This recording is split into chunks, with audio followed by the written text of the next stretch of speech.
ଆଗକୁ ମହାମାରୀ ଆହୁରି ସାଂଘାତିକ ରୂପ ନେବ କହିଲା WHO। କରୋନା ଭାଇରସ ବର୍ତ୍ତମାନ ଯେତିକି ଜଟିଳ ପରିସ୍ଥିତି ସୃଷ୍ଟି କରିଛି ତାହା ଯଥେଷ୍ଟ ନୁହେଁ। ଆଗକୁ ଏହି ପ୍ରାଣଘାତୀ ମହାମାରୀ ଆହୁରି ସାଂଘାତିକ ରୂପ ନେବ। ସାରା ବିଶ୍ୱ କୋଭିଡ୍-19ର ଭୟଙ୍କର ରୂପ ଦେଖିବ ବୋଲି WHO ଆଶଙ୍କା ପ୍ରକାଶ କରିଛି। ବର୍ତ୍ତମାନ ସୁଦ୍ଧା ମହାମାରୀ ଯୋଗୁଁ ସମଗ୍ର ବିଶ୍ୱରେ ହାହାକାର ପରିସ୍ଥିତି ସୃଷ୍ଟି ହୋଇଛି। ଏହାକୁ ଦୃଷ୍ଟିରେ ରଖି ବିଶ୍ୱର ଅନେକ ରାଷ୍ଟ୍ର ଲକଡାଉନ୍ ଓ ସଟ୍ଡାଉନ୍ କରିଥିବାରୁ ଅର୍ଥନୀତି ଉପରେ ଏହାର ଗୁରୁତର ପ୍ରଭାବ ପଡ଼ିଛି। ଏଥିପାଇଁ କିଛି ରାଷ୍ଟ୍ର କଟକଣା କୋହଳ କରିବାକୁ ଯୋଜନା ଆରମ୍ଭ କରିଛି। ତେବେ ଏସବୁ ଭିତରେ WHOର ମୁଖ୍ୟ ଟେଡ୍ରସ୍ ଅଧନମ୍ କହିଛନ୍ତି, କୋଭିଡ୍-19 ଦିନକୁ ଦିନ ଭୟଙ୍କର ରୂପ ନେଉଛି। ଏହି ପ୍ରାଣଘାତୀ ମହାମାରୀରୁ ରକ୍ଷା ପାଇବା ପାଇଁ WHO ତରଫରୁ ଘୋଷଣା କରାଯାଇଥିବା ସମସ୍ତ ଉପାୟକୁ ବିଶ୍ୱରେ କଡ଼ାକଡ଼ି ଭାବରେ ପାଳନ କରାଯାଉଛି। ହେଲେ ମଧ୍ୟ ମହାମାରୀ ଦିନକୁ ଦିନ ଆହୁରି ଘାତକ ରୂପ ନେଉଛି।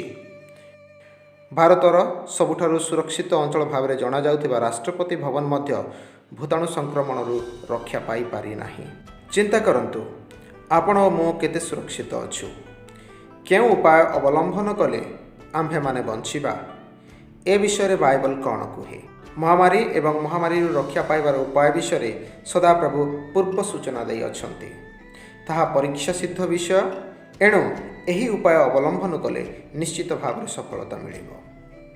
କ'ଣ ସେହି ଈଶ୍ୱର ଦତ୍ତ ଉପାୟ?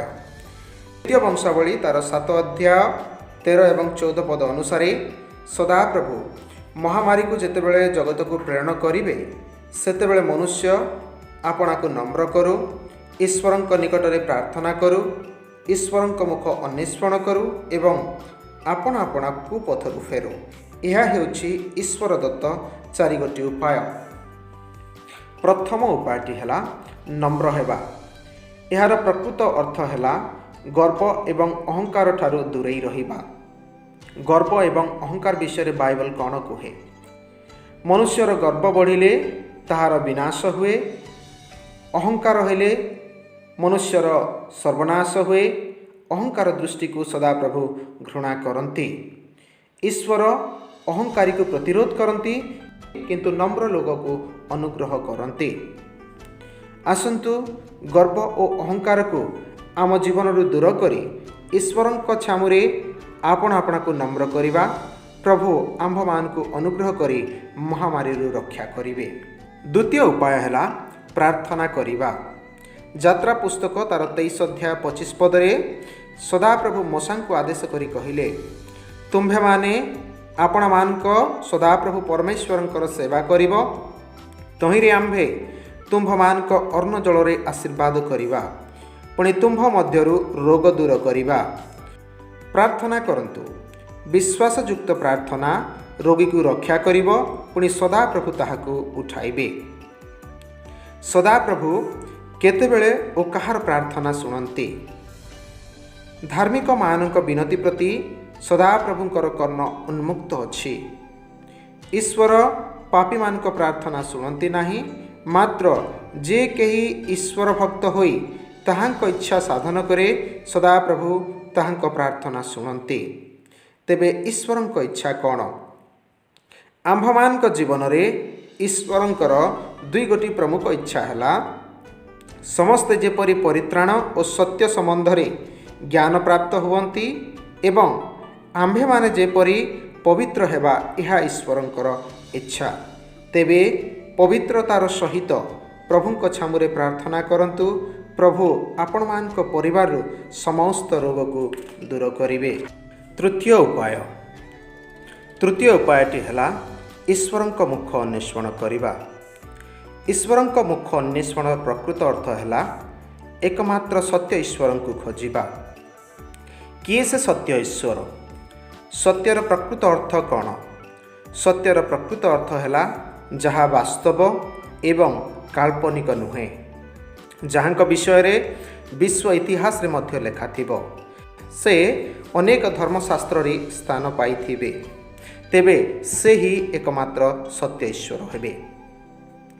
ବିଶ୍ୱ ଇତିହାସ 2 ଭାଗରେ ବିଭକ୍ତ ହେଲା, ଯଥା ଖ୍ରୀଷ୍ଟପୂର୍ବ ବା ଖ୍ରୀଷ୍ଟଙ୍କ ଆଗମନ ପୂର୍ବରୁ, ଖ୍ରୀଷ୍ଟାବ୍ଦ ବା ଖ୍ରୀଷ୍ଟଙ୍କ ଆଗମନ ପରେ। ଯୀଶୁଙ୍କ ଜନ୍ମ ଓ ମରଣ ଏପରିକି ଯୀଶୁଙ୍କ କ୍ରୁଶୀୟ ମୃତ୍ୟୁ ବିଷୟରେ ମଧ୍ୟ ବିଶ୍ୱ ଇତିହାସରେ ଲେଖା ହୋଇଅଛି। ଖ୍ରୀଷ୍ଟଙ୍କ ଅସ୍ତିତ୍ୱ ବାଇବଲ ବ୍ୟତୀତ ବେଦ, ପୁରାଣ ଏବଂ କୋରାନରେ ମଧ୍ୟ ଅବସ୍ଥିତ। ଏହି ସମସ୍ତ ଘଟଣାବଳୀ ସ୍ପଷ୍ଟ କୁହେ ଯେ ଯୀଶୁଖ୍ରୀଷ୍ଟ ହିଁ ଏକମାତ୍ର ସତ୍ୟ ଈଶ୍ୱର। ତେବେ କାହିଁକି ତାଙ୍କ ମୁଖ ଅନ୍ୱେଷଣ କରିବା? ଖ୍ରୀଷ୍ଟଙ୍କ ମୁଖ ଅନ୍ୱେଷଣର ତିନୋଟି ମୁଖ୍ୟ କାରଣ ହେଲା, ପ୍ରଥମଟି, ଖ୍ରୀଷ୍ଟଙ୍କଠାରେ ଅନନ୍ତ ଜୀବନ ଅଛି। ଦ୍ୱିତୀୟଟି, ଖ୍ରୀଷ୍ଟ ଆପଣା ମୁଖର ତେଜ ପ୍ରକାଶ କଲେ ଆମ୍ଭେମାନେ ପରିତ୍ରାଣ ପାଇବା। ଆଉ ତୃତୀୟଟି ହେଲା, ଖ୍ରୀଷ୍ଟଙ୍କୁ ଜାଣିବା ହିଁ ଅନନ୍ତ ଜୀବନ। ଚତୁର୍ଥ ଉପାୟ, ଆପଣା କୁପଥରୁ ଫେରିବା। ଏହାର ପ୍ରକୃତ ଅର୍ଥ ହେଲା ମନ୍ଦ କାର୍ଯ୍ୟ ପରିତ୍ୟାଗ କରି ଉତ୍ତମ କାର୍ଯ୍ୟ କରିବା। ଗୋଟିଏ ଶବ୍ଦରେ କହିଲେ ମନ ପରିବର୍ତ୍ତନ କରିବା। ମନ ପରିବର୍ତ୍ତନ ବିଷୟରେ ବାଇବଲ କ'ଣ କୁହେ? ମନ ପରିବର୍ତ୍ତନ କର, କାରଣ ସ୍ୱର୍ଗ ରାଜ୍ୟ ସନ୍ନିକଟ।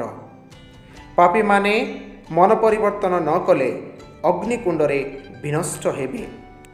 କିନ୍ତୁ ଯେତେବେଳେ ଜଣେ ପାପୀ ମନ ଫେରଣ କରେ, ତାହାର ଜୀବନ ଆଶୀର୍ବାଦ ଯୁକ୍ତ ହୋଇଯିବ। ପ୍ରଭୁ ତାହାର ପାପ କ୍ଷମା କରିବେ, ତାକୁ ତାର ସମସ୍ତ ଅଧର୍ମରୁ ରକ୍ଷା କରିବେ। ତାହାର ନିମନ୍ତେ ସ୍ୱର୍ଗରେ ଅଧିକ ଆନନ୍ଦ ହେବ। ତାହାର ପାଇଁ କୌଣସି ଦଣ୍ଡାଜ୍ଞା ରହିବ ନାହିଁ, କାରଣ ପାପୀମାନଙ୍କ ମରଣରେ ପରମେଶ୍ୱରଙ୍କ ସନ୍ତୋଷ ନଥାଏ, ବରଂ ପାପୀର ମନ ଫେରଣରେ ଥାଏ। ଏଣୁ ପାପୀମାନଙ୍କ ପାଇଁ ଏକ ସୁବର୍ଣ୍ଣ ସୁଯୋଗ ରହିଅଛି, ଯେପରି ସେମାନେ ମନ ପରିବର୍ତ୍ତନ କରି ବିନଷ୍ଟ ନ ହୋଇ ଅନନ୍ତ ଜୀବନ ପ୍ରାପ୍ତ ହୁଅନ୍ତି। ଏହା ଥିଲା ମହାମାରୀ ଏବଂ ନର୍କର ଯନ୍ତ୍ରଣାରୁ ରକ୍ଷା ପାଇବାର ଐଶ୍ୱରିକ ଉପାୟ। ଯେଉଁମାନେ ଏହି ଉପାୟକୁ ଯତ୍ନପୂର୍ବକ ପାଳନ କରିବେ, ସେମାନେ ମହାମାରୀରେ ମରିବେ ନାହିଁ କିମ୍ବା ନର୍କକୁ ଯିବେ ନାହିଁ। ପ୍ରଭୁ ଏହି ଅଳ୍ପ ବାକ୍ୟରେ ଆମ ସମସ୍ତଙ୍କୁ ଆଶୀର୍ବାଦ କରନ୍ତୁ। ଆମେନ୍।